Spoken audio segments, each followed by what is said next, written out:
بسم الله الرحمن الرحيم. تسجيلات الغرباء الإسلامية. هيا شباب الحق هيا للعلا نمضي بقرآن، بصوتنا نقرع أسمع الدنا بفصل فرقان. الحكمة من القرآن والحكمة من الرسول صلى الله عليه وسلم أن نعبد الله بما شرع ونسوس الأرض بشرعه، لأن المؤمن كمؤمن الذي يحب الله ويحب الرسول صلى الله عليه وسلم لا بد لك أن تحب ما يحبه الله وتبغض ما يبغضه الله. وهل يحب الله الكفار؟ فالحق قد حيز بآبائي، لن يستفيق الناس إلا بالنهى بصوت إسلامي، بألمع الأنوار تجتح الدجى من بعد إظلام. يا إخوان كانوا يعلمونهم النهاة الغزوات، غزوات رسول الله صلى الله عليه وسلم. تعرفوا ايش معناه؟ كانوا يعلمونه الولاء والبراء، كانوا يعلموا أبنائهم ماذا يحبون وماذا يبغضون. انظروا أبنائنا الآن، بمعنى من أحببت لابد أن تواليه، ومن بغضته لابد أن تعاديه. ما معنى أنك تبغض إنسان ثم نرى منك أنك تواليه؟ بآبائي بالصبر والرباط يحصل المنى بكل أوقات، يصدق الأقدار إيمان سرى يضل غاياتي. وما سماها علماؤنا بتكاليف شرعية إلا لأن فيها كلفة ومشقة. من سلك درب النبوة وبين للناس الحق، فيأتي إعلام الغرب وإعلام الشرق والأبواق يقولون هذا أصحاب دين جديد. فالحق قد حيز بآبائي، فالحق قد حيز بآبائي. هيا شباب الحق هيا للعلا نمضي بقرآن، بصوتنا نقرع أسمع الدنا بفصل فرقان. ينبغي لهذه الفطرة أن لا تقر لإنسان يقول عن نفسه أنا مشرع مع الله. ليس لأي إنسان حق أن يتنازل في أمر من دين الله رب العالمين. تسري بإخواني عدة إيماني، تسري بإخواني. فالحق قد حيز بآبائي، فالحق قد حيز بآبائي، فالحق قد حيز بآبائي. استيقظوا وخذوا من الأسلاف ممن قبلكم عظة تنير قلوبكم وتبصروا. رسالتنا في هذه الحياة لفضيلة الشيخ أبي حفص الجزائري حفظه الله. إن الحمد لله نحمده ونستعينه ونستغفره، ونعوذ بالله من شرور أنفسنا ومن سيئات أعمالنا. من يهده الله فلا مضل له، ومن يضلل فلا هادي له. وأشهد أن لا إله إلا الله وحده لا شريك له، وأشهد أن محمدا عبده ورسوله. أما بعد، نقف مع آية لعل الكثير منكم يحفظها، وإن لم يكن من حافظيها فهو يقرأها، إذ هي آية في سورة من السنة أن يقرأها الإنسان ضمن أذكار نومه. هي سورة الناجية من عذاب القبر، أقصد سورة الملك. آية من يعيها ويتدبرها تنجلي عنه حقائق كثيرة، تطرح على أساسها أسئلة كثيرة من بني الإنسان كإنسان، سواء كان من المسلمين أو سواء كان من الكافرين. أسئلة تطرح منا من يجد لها جوابا من اهتدى بكتاب الله وبهدي رسول الله صلى الله عليه وسلم، ومنهم من لم يهتدي بجوابها إذ هو متعلق فكره بمدرسة الغرب أو الشرق. ما هي الغاية التي من أجلها خلقنا الله عز وجل؟ لماذا هذه الحياة؟ ما هي أسرارها؟ لماذا نحن موجودون؟ لماذا الحياة ثم الموت؟ ما هي الرسالة؟ التي أناطنا الله بها كل هذا أخبرنا به ربنا عز وجل. هو الذي خلق الموت والحياة ليبلوكم أيكم أحسن عملا. هو الذي خلق الموت والحياة ليبلوكم أيكم أحسن عملا. يبين الله عز في علاه في هذه الجملة البسيطة، والقرآن كلامه، القرآن كلام الله رب العالمين. وإذ نقول القرآن كلام الله، فالله من أسمائه الحكيم العليم الخبير، يعني أن كلامه هي من خبرته ومن كمال علمه ومن كمال حكمته سبحانه وتعالى. كما أن خلقه سبحانه ليس عبثا وسبهللا، فكذلك كلامه سبحانه وتعالى كله لحكمة. فقال هو الذي خلق الموت والحياة، فالموت كالحياة هما خلق من خلق الله. كما أن الله خلق الحياة خلق الموت، فالموت خلق من خلق الله. فربنا خلق الموت وخلق الحياة لغاية ولحكمة، ليس عبثا وليس سبهللا. قال ليبلوكم أيكم أحسن عملا. ليبلوكم أي ليختبركم ويمتحنكم أيكم أحسن عملا، من منكم أحسن عملا. يعني هذه الحياة لم يخلقها الله عز وجل حتى نعيش كالأنعام، بل للإنسان كإنسان وظيفة في هذه الحياة منذ حياته إلى موته. عنده وظيفة كلفه بها ربي سبحانه وتعالى، سيسأل عنها يوم يقف بين يديه، يوم لا ينفع مال ولا بنون إلا من أتى الله بقلب سليم. ليبلوكم أيكم أحسن عملا. وفيه دلالة أخرى على أن الإنسان المسلم لا تكفيه كلمة لا إله إلا الله، بل لا بد من عمل أيكم أحسن عملا، وما قال أيكم أحسن نطقا.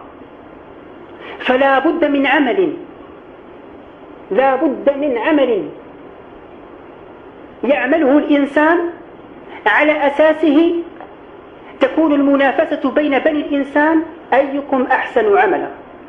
وهذا ما قال فيه ربي سبحانه وفي ذلك فليتنافس المتنافسون، أيكم أحسن عملا. وكذلك آيات كثيرة، إن أكرمكم عند الله أتقاكم، بمعنى في هذا هو التنافس، التنافس في التقوى، التنافس في حسن الأعمال. يبقى السؤال، عرفنا أن خلق الحياة والموت ليس عبثا بل لحكمة. عرفنا أننا مخلوقون نحن ليختبرنا الله سبحانه وتعالى. عرفنا الميزان والمعيار المحاسبة هو أي أحسن عملا. يبقى سؤال، ما هو ضابط معرفة حسن العمل؟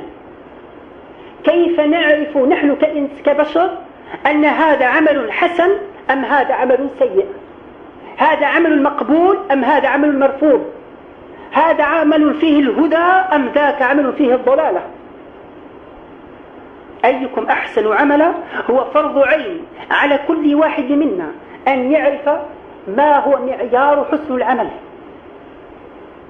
هو فرض عين أن يعرف كل واحد منا ما هو معيار حسن العمل، ولا يعذر الجاهل بجهله في هذه المسألة في مثل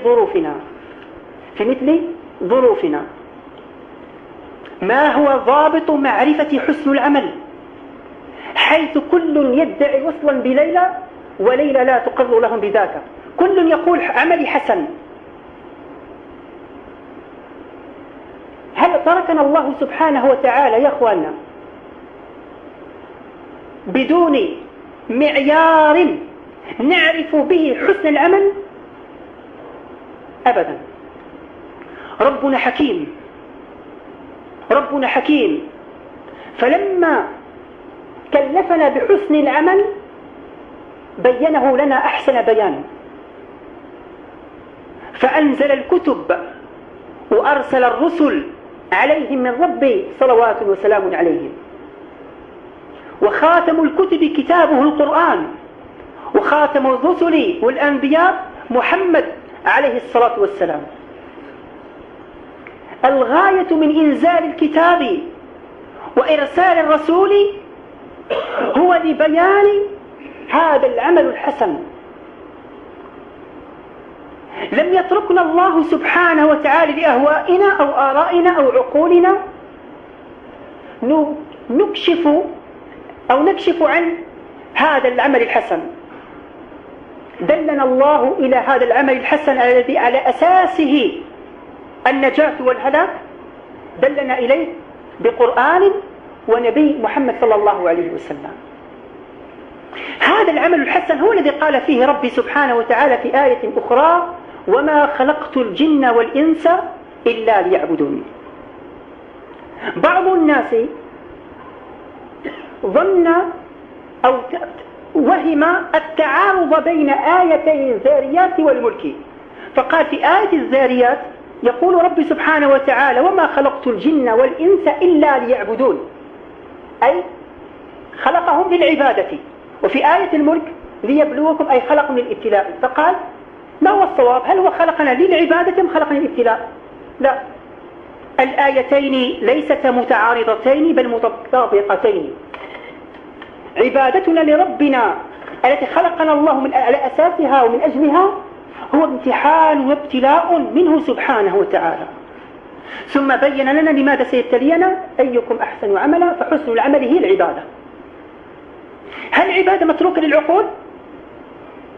ليست متروكة للعقول، ولهذا تعلمنا من علمائنا أنهم يقولون في كلمة بسيطة موجزة أن العبادة توقيفية. ما معنى توقيفية؟ أي الذي يشرعها هو الله سبحانه وتعالى، فالمشرع في العبادات هو ربنا سبحانه وتعالى، فلا يجوز للإنسان أن يعبد ربه بهواه، ولا يجوز للإنسان أن يعبد ربه على حسب العادات. هل يجوز للإنسان أن يقول والله في عرف أن نصلي المغرب 4 ركعات؟ هل نجيز له ذلك؟ لا نجيز له ذلك. ويأتي آخر يقول والله صوم الشهر هذا ما يكون في شهر رمضان بل يكون في شهر شعبان، هل نقر له بذلك؟ لا نقر له بذلك. أو يأتي الثالث فيقول لنا والله الحج في هذه السنة يكون في شهر محرم ما يكون في شهر ذي الحجة، هل نقر له بذلك؟ لا نقر له بذلك. معنى هذا الكلام أن العبادة توقيفية، لا بد أن يكون فيها نص شرعي على أساسه نعبد ربنا سبحانه وتعالى. فربنا يحب أن يعبد بما شرع لا بالأهواء والبدع. هذه احفظوها، فهذه مسائل التي أقولها لكم الآن هو فرض العين عليكم جميعا أن تعرفوها، ولا يعذر أحدكم بجهلها. فربنا لا يعبد بالأهواء، وربنا لا يعبد بالبدع، ربنا يعبد بشرع، يعبد بشرع. لأن كل واحد منا لو عبد ربه بالبدع والأهواء والعادات، أو عبادة تأتينا من الشرق أو عبادة تأتينا من الغرب، فنقول لكم أو نقول لهؤلاء إذن لو أجزتم ذلك يعني أن ربنا أنزل كتابه عبثا وأرسل رسوله عبثا. ما هي الفائدة في القرآن؟ وما هي الفائدة في محمد العدنان صلى الله عليه وسلم؟ الحكمة من القرآن والحكمة من الرسول صلى الله عليه وسلم أن نعبد الله بما شرع ونسوس الأرض بشرعه. هذه الحكمة، على أساسها خلق الله الحياة وخلق الموت وأرسل الرسل وأنزل الكتب. الكون والإنسان كلهم لا يصلح إلا بتعاليم ربانية. الكون ككون والإنسان كإنسان كلهم لا يصلح إلا بتعاليم ربانية. الكون من خلقه؟ هو ربنا. والإنسان من خلقه؟ هو ربنا. هذا الرب سبحانه وتعالى الذي خلق الكون وخلق هذا الإنسان أوضح بيان ما هي الأمور التي تصلح الكون وما هي الأمور التي تصلح الإنسان. أما من طغى ونحى شريعة الرحمن صار يسوس الأرض بما يرى أو يعبد بما يهوى، فهذا يفسد لا يصلح. هذا يفسد لا يصلح. فعنوان الصلاح اتباع شرع الرحمن، وعنوان الفساد هو الإعراض عن شريعة الرحمن. إذن الغاية التي من أجلها خلقنا يا إخواننا هو أن نعبده سبحانه. سئل الإمام الفضيل بن عياض، هو من كبار علماء المذهب الإمام مالك، كنيته أبو علي، وتأخر في إسلامه وفي توبته، تعلم العلم وهو كبير، لكنه صار من كبار الزهاد الأتقياء والعلماء. القاضي الفضيل بن عياض أبو علي سئل رحمه الله، قالوا له يا أبا علي ما معنى أحسن عمل؟ أيكم أحسن عملا؟ ما معنى أحسن العمل؟ فقال رحمه الله أحسن العمل أخلصه وأصوبه. أحسن العمل أخلصه وأصوبه. الإخلاص أن يكون لله، والصواب أن يكون على سنة رسول الله صلى الله عليه وسلم. وما قاله الإمام الفضيل صواب، إذ الأدلة كلها تحوم حول هذين الشرطين من شروط العمل، الإخلاص والصواب. أما الإخلاص ففي صحيح مسلم عن أبي هريرة رضي الله عنه عن النبي صلى الله عليه وسلم فيما يرويه عن رب العزة سبحانه وتعالى: أنا أغنى الشركاء عن الشرك. يقول الله: أنا أغنى الشركاء عن الشرك، فمن أشرك معي في عمل تركته وشركه. يعني أن كل إنسان عمل عملا مهما كان هذا العمل أشرك مع الله فيه. يعني ما معنى أشرك مع الله فيه يا أخوان؟ أراد الله وأراد غيره معه. أراد الله وأراد غيره معه، فكيف بمن يريد بعمله غير الله بالكل؟ فبالتالي استخلص علماؤنا على أن من شروط العمل وأهم شرط هو الإخلاص. أما الشرط الثاني الصواب أو اتباع السنة، جاء في الحديث عائشة في حديث البخاري ومسلم، وأدق الرواية هي رواية مسلم، يقول فيها صلى الله عليه وسلم: من عمل عملا ليس عليه أمرنا فهو رد. من عمل عملا ليس عليه أمرنا فهو رد. وفي رواية أخرى في كتاب اسمه كتاب السنة لابن أبي عاصم يقول صلى الله عليه وسلم: من عمل عملا ليس عليه أمرنا فهو مردود. ولفظة مردود هي أدق من لفظة الرد، وكل روايات عن المصطفى صلى الله عليه وسلم. يعني هذا الحديث أن كل عمل مهما كان صاحبه مخلص أو ما هو مخلص يكون على غير هدي رسول الله صلى الله عليه وسلم وغير مطابق لسنة رسول الله صلى الله عليه وسلم فهو مردود على صاحبه، لا يقبله الله رب العالمين. من هنا استخلص علماؤنا على أن الشرط الثاني من شروط قبول العمل هو أن يكون هذا العمل موافقا لهدي رسول الله صلى الله عليه وسلم. ومن هنا استخلص علماؤنا ومشايخنا قاعدة عظيمة جليلة: أن الإنسان لا يقدم على عمل إلا بعد أن يعرف وجه الحق فيه. رب إنسان يريد أن يعمل عملا وهو على البدعة، فقبل أن تعبد الله بشيء فاسأل هل هذا مطابق للسنة أم مخالف للسنة. فقد يتعب الإنسان نفسه ويوم القيامة يجد أن عمله عبثا مردودا. اسمع معي هذه الآية، وأنا هي عندي هي من أصعب الآيات وهي من أخطر الآيات. هل أتاك حديث الغاشية وجوه يومئذ خاشعة عاملة ناصبة. شوف الأوصاف، خاشع عامل ناصب، وفي الآخر يصلى نارا حامية. سبحان الله سبحان الله، كيف يصلى نارا حامية ومن أوصافه كان خاشعا وعاملا ناصبا؟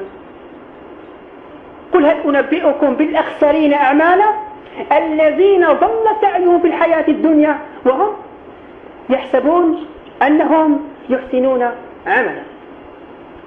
ما هي من أخطر الآيات هذه؟ أن الإنسان حياته يظن على أنه ولا خير، يوم القيامة يجد حسناته كلها سيئات والعياذ بالله سبحانه. وعلى هذا الأساس قبل الإنسان أن يقدم على عمل أو يتبنى فكرة أو يتبنى عقيدة ينظر هل هذا موافق للسنة أم مخالف للسنة. من أهم عقائدنا يا أخواننا، تعرفون من خلال سيرة رسول الله صلى الله عليه وسلم لما جاء رسول الله صلى الله عليه وسلم بالرسالة، رسالة الإسلام، كيف كان موقف قومه منه؟ كلكم تعرفون موقف قوم قريش من رسول الله صلى الله عليه وسلم. وعلى فكرة احنا ذهبت عاداتنا على أن لفظة قريش كأنها مذمة، هؤلاء قرشيين. بالعكس، قريش قبيلة نسب هو من أشرف أنساب العرب، وقريش فيهم مسلمي قريش وفيهم كفار قريش. نبينا محمد صلى الله عليه وسلم قرشي، محمد صلى الله عليه وسلم قرشي. فما هو موقف قوم رسول الله مع رسول الله صلى الله عليه وسلم؟ كان موقفهم الإعراض، كان موقفهم أنهم حاربوا ابنهم أبو لهب. تسمعون عنه؟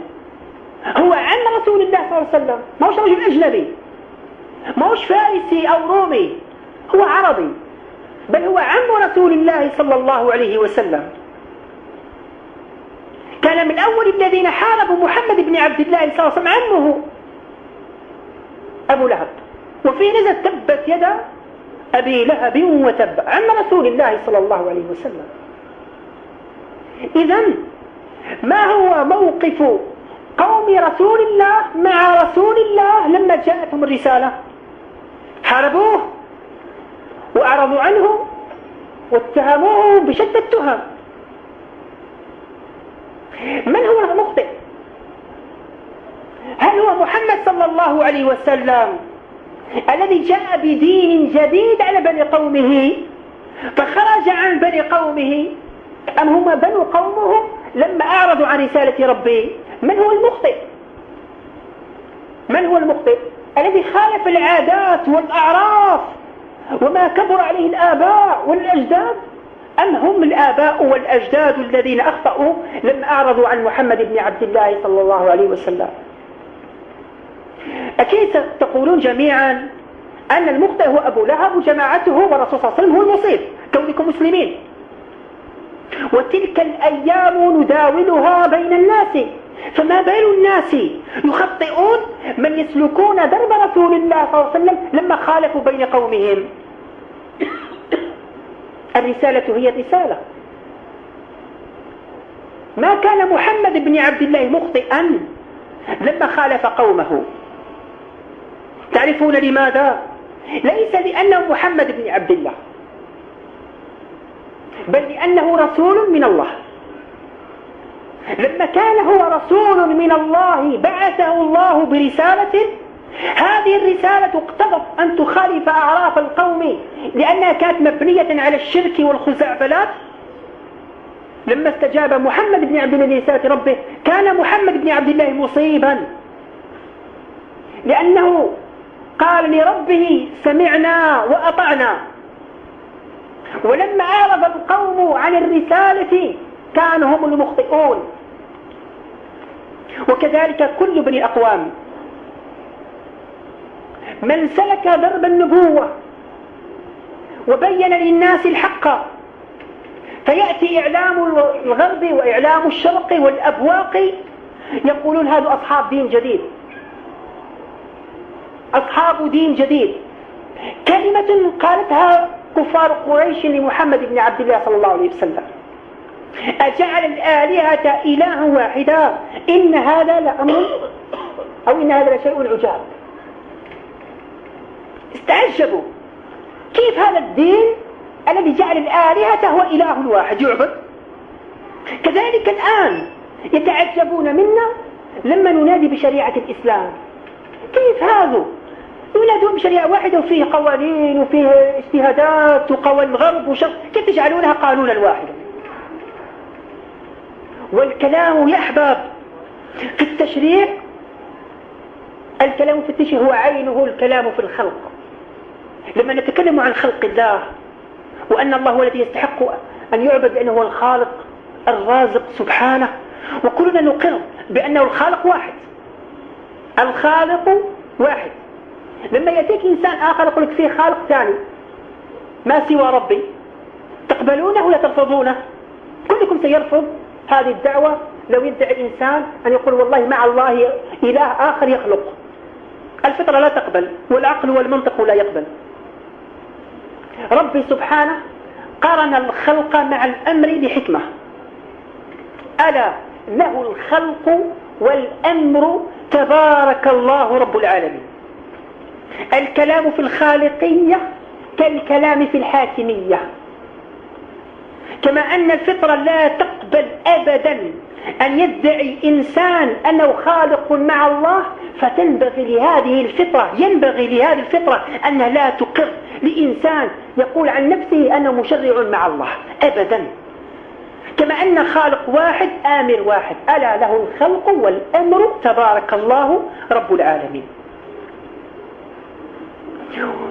ورب سبحانه قدم الضمائر ألا له الخلق والأمر. هذا يدل في اللغة يقولوا تدل على الاختصاص. لأن المفروض يقول الخلق والأمر له. قال ألا له، قدم له الخلق والأمر حتى تدل على الاختصاص، بمعنى لا يجوز للإنسان أن يدعي الخالقية ولا يجوز للإنسان أن يدعي الحاكمية أبدا. هذا مختص بربي سبحانه وتعالى. فمن قال أنني خالق مع الله نقول له أنك أشركت وكفرت، فكذلك من يقول أنني شفعت مع الله نقول له ولا ينبغي أن نستحي أنك كفرت وأشركت. ألا له الخلق والأمر تبارك الله رب العالمين. إن من صلب عقيدتنا وصارت هذه من الأمور المنسية، وهذا خطر على ديننا. وقبل ما نقول لك ما هي هذه من صلب عقيدتنا، قلت لك من خلال سيرة رسول الله صلى الله عليه وسلم لما جاء رسول الله بالرسالة خالفه بنو قومه. ماذا كان موقف رسول الله معهم؟ حاباه تنازل معهم، ساوموه صلى الله عليه وسلم. لو أردت ملكا ملكناك، لو أردت مالا أعطيناك، لو أردت نساء زوجناك. ماذا كان موقف رسول الله مع هذه العروض وهذه المفاوضات؟ لو جعلتم القمر عن يميني والشمس عن شمالي على أن أترك هذا الأمر ما تركته. في لغة المفاوضات كان رسول الله صلى الله عليه وسلم متشدد. شوف كيف ساوموه، فاوضوه، تنازلوا هم الذين تنازلوا. حتى بعضهم قال تعبد إلهنا سنة ونعبد إلهك سنة. ديمقراطية، تناوب على السلطة. ماذا كان موقفه صلى الله عليه وسلم؟ رفض. تعرف لماذا رفض؟ لأن هذا الأمر ليس لرسول الله صلى الله عليه وسلم، ليس له. هذا الأمر هو دين من؟ هو دين الله. هل يجوز يا أخوان أن الإنسان يتفاوض في أمر ليس ملكه؟ هل تستطيع أن تتفاوض في أمر أنت لا تملكه؟ ما تستطيع. محمد بن عبد الله رسول، لا يملك الأحقية في أن يتنازل ولا يتنازل في دين، هو دين الله، هو رسول. إيش قال فيه ربي عز وجل؟ وما على الرسول إلا البلاغ. مهمتك يا محمد أنك تبلغ الرسالة كما هي. اليوم أكملت لكم دينكم وأتممت عليكم نعمتي ورضيت لكم الإسلام دينا. فإذا كان لرسول الله صلى الله عليه وسلم ليس له الحق أن يتنازل أو يتفاوض في هذا الدين، ألغير الحق؟ هل من يأتي بعد رسول الله صلى الله عليه وسلم الحق فأن يتنازل عن دين الله؟ ليس له الحق، ليس له الحق. هذا المنطلق ليس المنطلق أن المتشددون أو متزمتون أو أننا أصوليون، بلى هو دين الله، ليس لنا الحق أن نتفاوض فيه، وإن كنا نحب ربما أن نتفاوض لضعف نفوسنا، لكن لا نملك الأحقية. هو دين الله كله، هو دين الله كله. ليس لأي إنسان حق أن يتنازل في أمر من دين الله رب العالمين، لا باسم المفاوضات ولا باسم التنازلات ولا باسم الحكمة ولا باسم الاعتدال ولا باسم الوسطية. هو دين الله الذي قال فيه ربي اليوم أكملت لكم دينكم، خلاص هذا هو الدين. لا سيما وأن ربي حكى لنا قصص من كان قبلنا الذين آمنوا ببعض الكتاب وكفروا ببعض، فماذا كان جزاؤهم؟ هل رضي الله عنهم أم سخط عنهم؟ من آمن ببعض الكتاب وكفر ببعض الكتاب ماذا كان جزاؤهم؟ الرضا من السخط، السخط. أفتؤمنون ببعض الكتاب وتكفرون ببعض؟ فما جزاء من يفعل ذلك منكم إلا خزي في الحياة الدنيا، أي منكم يا مسلمون. إذا سلكتم هذا الدرب لكم الخزي. إذا ليس لنا أن نؤمن ببعض الكتاب ونكفر ببعض الكتاب، ليس لنا أن نؤمن ببعض الكتاب ونكفر ببعض الكتاب. ليس لنا أن نقول أننا مسلمون صلاة مسجد ومشي للبيت، ليس لنا هذا، ليس لنا. نحن مأمورون أن نقول الأمة هذا الإسلام يبين فيه خالقية الرحمن، أنه مستحق لأن يعبد، كما أنه يبين فيه أن القوانين والتشريع هي أيضا من حق الرحمن، أنها من حق الرحمن. فرسول الله صلى الله عليه وسلم عاداه قومه وفاوضوه، وعرفنا كيف كان موقفه صلى الله عليه وسلم لما عتوا وتجبروا وتكبروا. قال صلى الله عليه وسلم أوثقوا عرى الإيمان الحب في الله والبغض في الله والموالاة في الله والمعاداة في الله.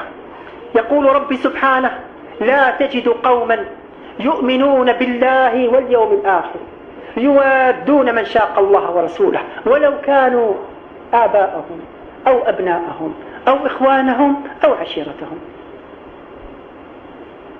لما طغى كفار قريش كان المفصل في عقيدة الولاء والبراء، هذه العقيدة المنسية، هذه عقيدة المنسية. أرادوا أن يخدروا عقولنا بكلام الوطنية أو القومية.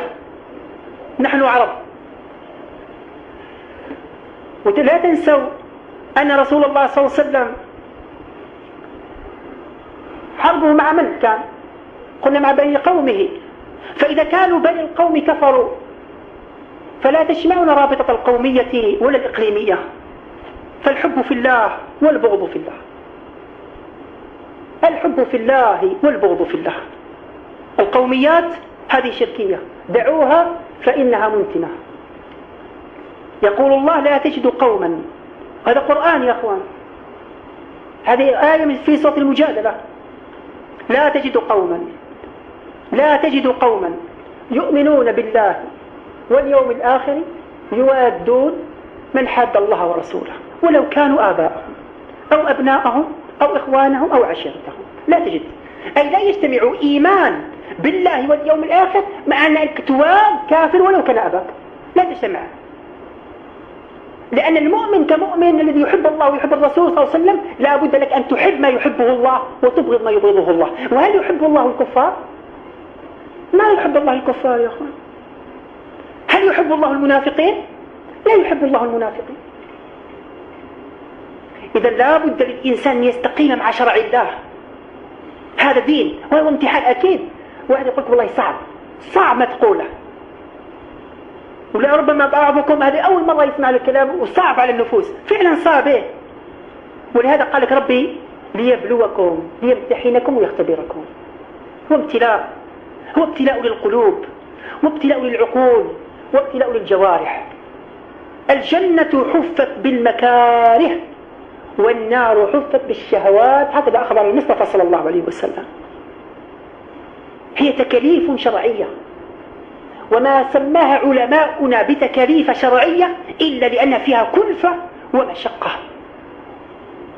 فيها أنك تجاهد نفسك أن تأخذ نفسك على هذه الأوامر الربانية. نحن مأمورون لهذا يا أخوان. محمد بن عبد الله مرة كان نائما في بيته، دخل عليه عمر بن الخطاب رضي الله عنه في البيت، وهذه في المدينة. هذه القصة في المدينة. لما قلت المدينة بمعنى دولة الإسلام وأميرها هو رسول الله رب العالمين. هو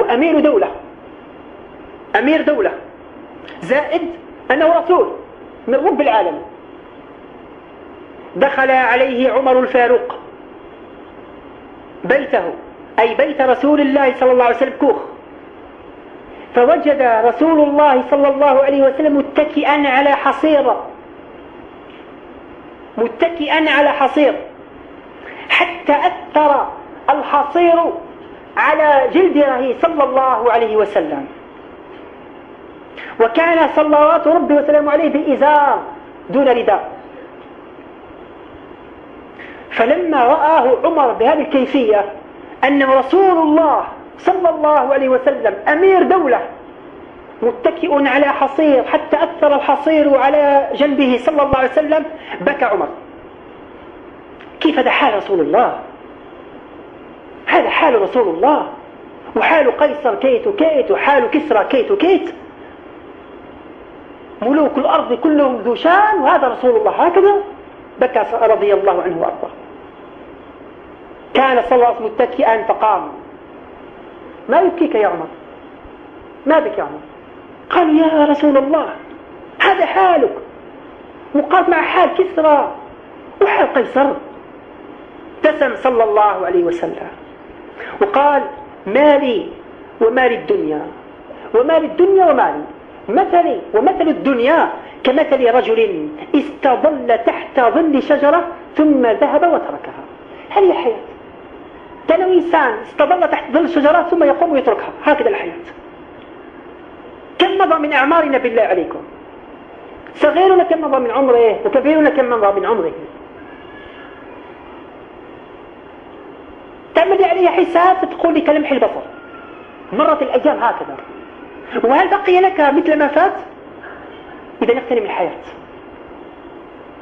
هذه الدنيا لم يخلقنا الله لنعمر فيها ونبقى فيها. لو كان أحدنا يعمر في هذه الدنيا لكان محمد بن عبد الله هو سيد ولد آدم ولا فخر، لبقي حيا. هو أشرف مخلوق صلى الله عليه وسلم، وهو مات صلى الله عليه وسلم. موت رسول الله دلالة على أن كلنا سنمر على هذه القنطرة. إذا نحن أصحاب رسالة هذه لا بد الجميع يحملها، لأن الجميع مكلف بها. هذا الحب والبغض أنت مكلف به. تبغض أعداء الله ولو كان أقرب قريب، وتحب أولياء الله ولو كان أبعد بعيد. هذا نحن مأمورون به، نحن مأمورون به. سيحاسبنا الله سبحانه وتعالى على من أحببناه وعلى من أبغضناه. ثم شيء آخر ومعذرة، أن هذا الحب والبغض لا يجوز أن يبقى حبيس القلوب، لأن الحب والبغض هو عمل القلب، أنك تحب بقلبك وتبغض بقلبك. لا يجوز أن يكون هذا العمل مقتصرا على القلب. ولهذا قال صلى الله عليه وسلم في حديث البخاري ومسلم: الحب في الله والبغض في الله، ثم قال: والموالاة في الله والمعاداة في الله. بمعنى من أحببت لا بد أن تواليه، ومن بغضته لا بد أن تعاديه. ما معنى أنك تبغض إنسان ثم نرى منك أنك تواليه؟ نحن نحكم على الظاهر ولا نحكم على الباطن؟ نحكم على الظاهر ولا نحكم على الباطن يا أخوان؟ نحكم على الظاهر. فلما نرى بأعيننا أن إنسان يوالي فئة معينة نحن نحكم على الظاهر. تقولي أبغضهم أماري، هذا شيء آخر، هذا بينك وبين الله. أنا أحكم على الظاهر، نحن نحكم على الظاهر. إذا بان من ظاهر إنسان أنه يوالي أعداء الله فهو محسوب عليهم، هو محسوب عليهم. جاء في صحيح البخاري من حديث عتبان بن مالك، مر الرسول صلى الله عليه وسلم مكان قدموا دعوة إلى رسول الله صلى الله عليه وسلم أن يأتي إليهم، لأنهم بنوا مصلى فأرادوا أن يتبركوا برسول الله صلى الله عليه وسلم. يجوز أن التبرك بالرسول صلى الله عليه وسلم حيا، يجوز أن يتبرك الإنسان برسول الله صلى الله عليه وسلم حيا، كما يجوز الإنسان يتبرك بشعر رسول الله إذا ثبت أنه شعره، أو بلباس رسول الله إذا ثبت أنه لباسه، إذا ثبت أن هذا لباسه وأن هذا شعره يجوز التبرك بهم. فكان أصحاب رسول الله صلى الله عليه وسلم ومنهم معاوية بن أبي سفيان كان عنده شعرات من رسول الله صلى الله عليه وسلم كان يتبرك بهم. المهم، فدعوا الرسول صلى الله عليه وسلم إلى هذا المصلى حتى يكون أول من يصلي فيها هو محمد بن عبد الله صلى الله عليه وسلم. فجاءهم رسول الله صلى الله عليه وسلم وصلى، الحديث البخاري ومسلم. فجلس النبي صلى الله عليه وسلم بعد الصلاة وبدأ يتفقد أصحاب هذه المنطقة. فأحدهم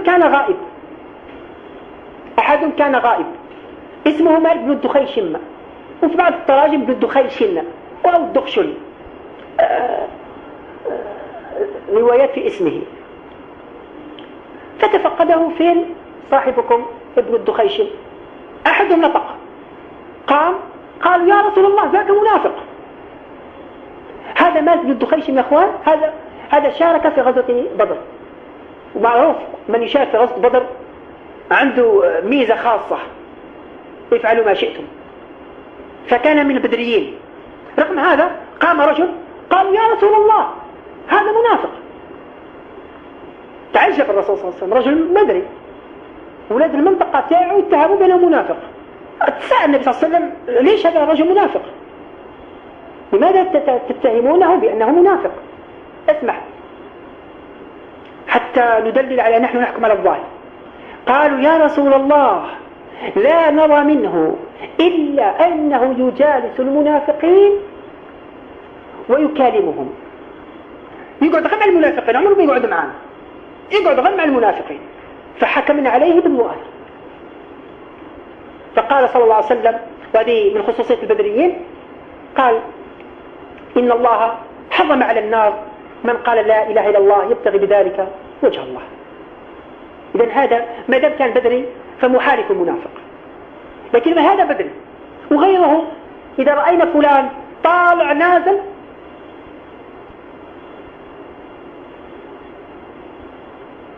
عن المصالح التي طلع شؤوننا، بماذا نحكم عليه؟ من أولياء الصالحين يحكم عليه بأنه منافق. من والى في الظاهر أهل النفاق يحكم على أنه من أهل النفاق. نحن نحكم على الظاهر، الله هو الذي يتولى السرائر. ما تقول لي تشوف في قلبه، يا ودي احنا نشوف في قلبه، الله هو الذي يتولاه. نحن نحكم على الظاهر. من كان ظاهره مؤمنا ومع أهل الإيمان ومع أهل التقوى فهذا هو. أما من كان ظاهره مع أهل النفاق ويجالس المنافقين ولا يجالس أهل الإيمان ولا يجالس أهل الذكر، فهذا حكمه. يقول الله سبحانه وتعالى في من يجالس من يستهزئ بآيات الله يقول إنكم إذن مثلهم. هذا حكم الله مو حكم البشر. إنكم إذن مثلهم، هذا حكم الله لا حكم البشر. هو الذي علمنا كيف نحكم على البشر، هو الذي علمنا كيف نحكم على البشر بحكم العدل وميزان القسط.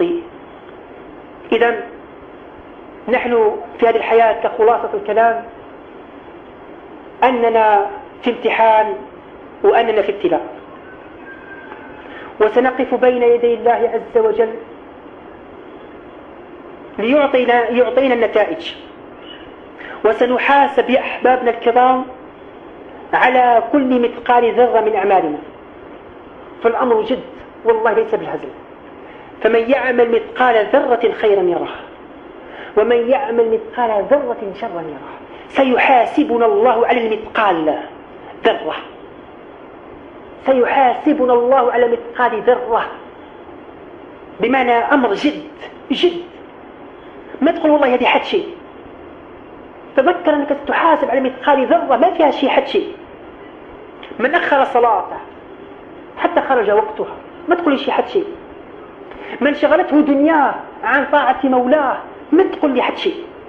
من أهمل أبناءه يقول استغار سن ما تقول لي حد شيء. ستحاسب على مثقال ذرة. ذرة يا أخوان. نحن نقول كلمة مفيدة، تقول ذهب فلان إلى المسجد، كلمة فيها 3 كلمات، كم تزن من ذرة؟ تزن ذرات. هذه الكلمة الواحدة تزن ذرات. فكيف بالكلام الذي ننطق به والأفعال التي نفعلها وأعمال القلوب التي تنبع منا، كم تنزن من ذرات؟ كل هذا سنحاسب عليه. ولهذا قال لنا صلى الله عليه وسلم في البخاري رب كلمة لا تلقي لها بال تهوي بك 70 خريفا، أو تهوي بك كذا وكذا في قعر جهنم. 70 خريف في رواية أحمد، تهوي بك كذا وكذا في قعر جهنم. رب كلمة قال لك، رب كلمة. فكيف بالأفعال؟ فكيف بالتصرفات؟ سنحاسب يا أخوان. الأمر جد. لا تهملوا أنفسكم، لا تهملوا أنفسكم، ومن باب أولى لا تهملوا أبناءكم. ربوهم على التوحيد، ربوهم على العقيدة، ربوهم على حب الله وحب رسول الله صلى الله عليه وسلم.